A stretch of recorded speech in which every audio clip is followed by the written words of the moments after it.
Assalamualaikum warahmatullahi wabarakatuh. Ketemu saya kembali dengan channel saya, Tri Channel ya. Kita keluar konteks dulu ya. Kita akan melihat dan saya akan menayangkan video sidangnya 7 terpidana, 6 terpidana. Oh 7 ya.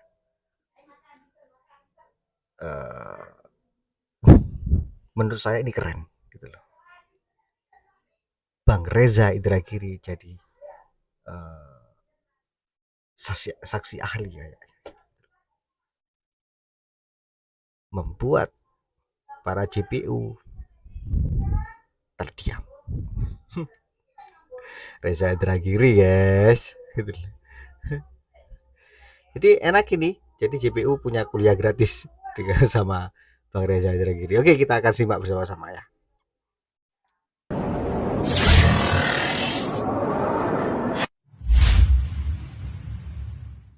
Ahli melihat kondisi mungkin di Indonesia atau di luar negeri, Indonesia khususnya saat ini, menurut ahli, apakah dalam psikologi forensik pembuktian yang kita pakai ini adalah pembuktian sosial atau pembuktian eksak atau pembuktian yang seperti apa?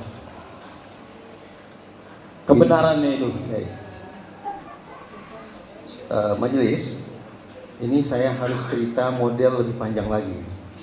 Modelnya panjang sekali. Kalau ada 5, 6 atau 7 model yang bisa kita pakai untuk menyanggah premis saudara termohon. Model intinya model-model yang dirumuskan oleh psikologi forensik terkait dengan kerja personil penegakan hukum, terkait dengan istilah beratnya judicial decision making process, proses pembuatan putusan judicial. Percaya, kata psikologi forensik majelis, tidak seindah, tidak seideal, tidak senormatif yang diklaim oleh sistem peradilan pidana. Tidak selegal model itu loh Bapak Ibu. Psikologi forensik, saya majelis tidak bicara dalam konteks personil penegakan hukum yang korup. Tidak, ini tidak ada urusannya dengan masalah korup. Tidak ada masalahnya dengan masalah penyimpangan. Tidak ada. Ini masalah proses berpikir manusia yang bekerja sebagai personil penegakan hukum. Proses berpikir manusia Bapak Ibu yang saya hormati terjelaskan lewat model itu tadi yang menunjukkan kepada kita, percayalah, Bapak Ibu semua yang saya hormati bisa mengklaim dengan segala macam bahasa berbunga-bunga ala legal model. Silakan mengklaim seperti itu. Tapi psikologi forensik tidak sepenuhnya teryakinkan bahwa Bapak Ibu bekerja mengacu semata-mata pada berkas, mengacu pada fakta di persidangan, mengacu pada peraturan perundang-undangan, mengacu pada nilai-nilai kehidupan yang hidup di tengah masyarakat, nilai-nilai keadilan yang hidup di tengah masyarakat. Tidak. Psikologi forensik tidak teryakinkan sepenuhnya oleh klaim legal model itu. Tidak sepenuhnya teryakinkan. Makanya sekian banyak model. Nah, izin majelis, kalau materi ini saya sampaikan di sekolah kedinasan, tempo-tempo peserta diklat itu ada yang marah. Ya, karena dianggap psikologi forensik ini jadi seolah-olah merendahkan proses berpikirnya personil penegakan hukum. Saya katakan tidak demikian maksudnya. Psikologi forensik itu hadir untuk mengecek psikologinya Bapak Ibu yang saya hormati ini. Psikologinya.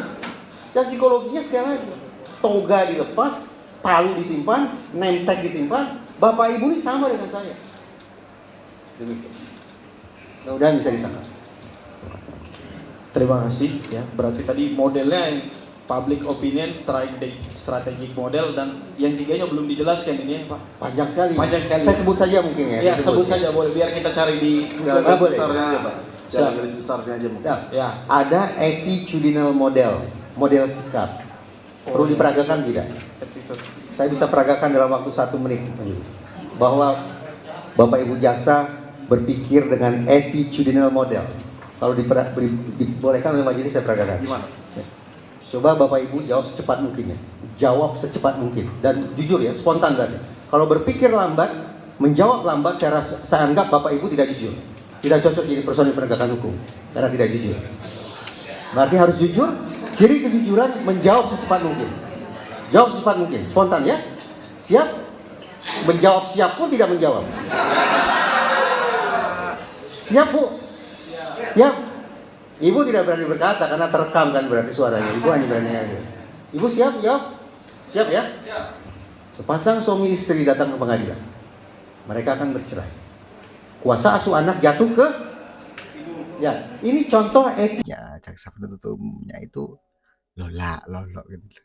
Tapi mereka tidak mengerti dengan apa ya, mungkin ya mereka tidak mengerti apa yang disampaikan oleh Bang Reza Indragiri gitu loh. Karena psikologi forensik itu aku ya tidak ngerti bisa dulu, tapi menurut saya apa yang dikatakan oleh beliau di pengadilan ini keren gitu loh. Jadi membuka semua macam-macam kok ndak adil gitu ya. Keren. Ya mungkin dengan Bang Reza Indragiri seperti ini, tim JPU-nya dan hakimnya itu bisa terbuka hatinya. Terbuka hatinya. Dengan Bang Reza Indragiri seperti ini, mereka itu belajar. Mereka sering mempelajari kasus ini yang sesungguhnya itu gimana. Psikis diserang cuat. Modiar. JPU ini menendok. Oke, lanjut visinya ya. Longitudinal model majelis.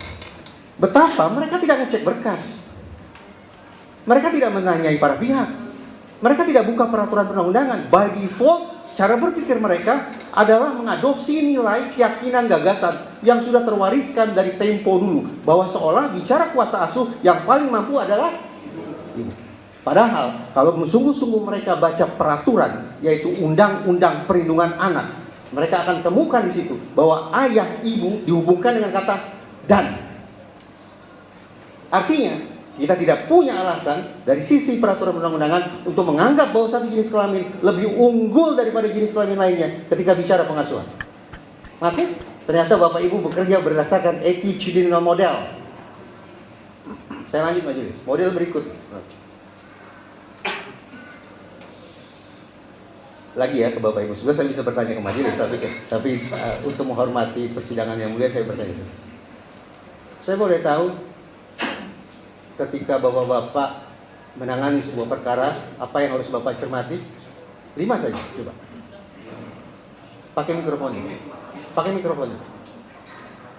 Supaya saya dengar. Syarat formil material, kemudian locus tempus. Oke. Locus tempus habis itu Sudah. Sudah ya? Sudah lah, 4 Pak. Coba. Saya boleh tahu, kalau di tingkat PN maksimal berapa waktu yang Bapak punya untuk menyelesaikan satu perkara? Maksimal. Deadline. Apa? 3 bulan, 2 bulan adalah cara berpikir ala manajer. Jadi mereka kesampingkan aspek substansi hingga pada titik tertentu mereka harus sisir, mereka harus kikis kemungkinan mereka berkonsentrasi pada aspek substansi karena mereka dikejar oleh waktu. Ini disediakan sebagai case manager model.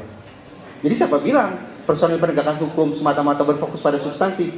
Kalau kita mau konsekuen bicara bagaimana merealisasikan keadilan para pihak, ya baca substansi, fokus pada substansi, betul tidak? Saya yakin betul. Tapi pada titik tertentu Bapak Ibu harus abaikan tanda petik substansi karena Bapak Ibu dikejar oleh waktu.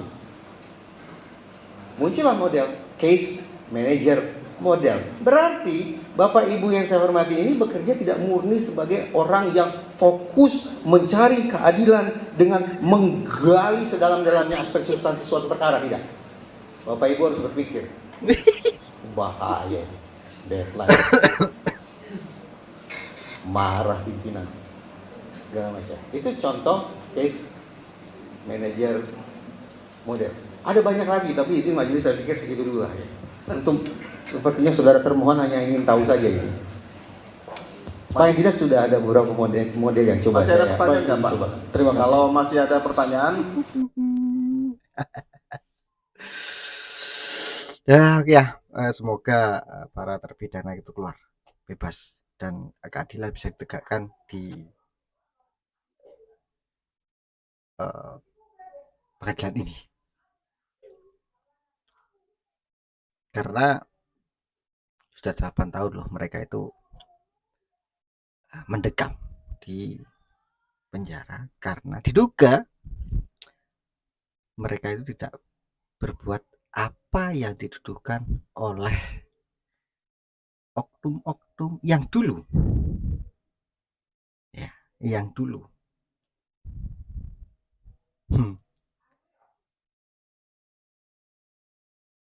Oknum-oknum yang dulu membuat mereka jadi mendekam di penjara.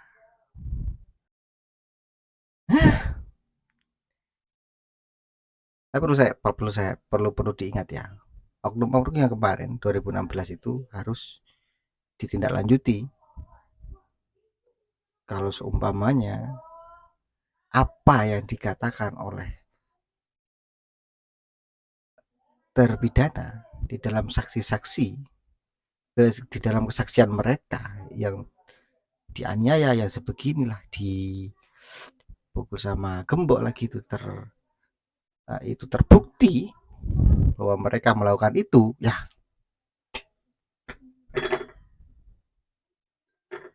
selesaikan sudah.